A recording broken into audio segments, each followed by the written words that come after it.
嗨，大家好，我是猫莉。家中有香蕉吃不完，就来做这个香甜浓郁而且超级软的香蕉吐司吧。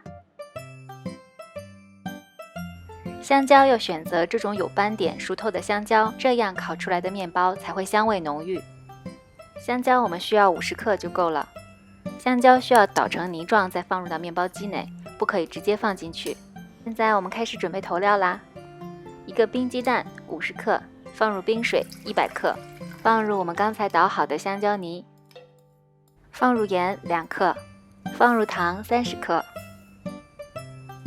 放入奶粉10克，放入高筋面粉或者是面包粉250克，加入速溶干酵母3克。投料完成后，我们把面包桶转移到面包机内。接下来我们来准备其他的辅料。我放的是这种10点的坚果，这种坚果颗粒比较大，我们需要处理一下。这种坚果我们每份切2刀，也就是一个坚果分成4份，切成这样的大小就可以了。我的面包机有自动投放辅料的功能，所以把它放在辅料盒里。如果你的面包机没有，你可以等到面包机搅拌15分钟后再放入辅料。选择快速面包功能，烤色我选择淡，按下开始键就可以啦。面团搅拌10分钟后加入20克黄油，现在就把一切交给时间吧。2个小时后面包就烤熟了，整个厨房充满了香蕉的香气。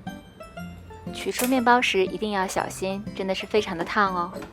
把面包桶转移到晾晒架上，轻轻地震几下就可以取出面包，然后快速地把面包竖立起来。刚烤好的面包表皮酥脆，满屋飘香。面包放置15分钟后套上一个保鲜袋，这样做的话，面包完全晾凉后，面包的表皮就会变得松软，这样就轻松解决了面包机烤面包面包皮过于干硬的问题。我们来切开面包，看看它的内部组织。这款面包真的是够细腻、够松软、够诱人。如果你的家中有香蕉，一定要试一试这一款香蕉面包，真的是太香太好吃了。这些是制作面包所需要的材料，大家可以参考使用。谢谢大家的收看，我是猫莉，看完别忘点个赞，我们下个视频再见啦，拜拜。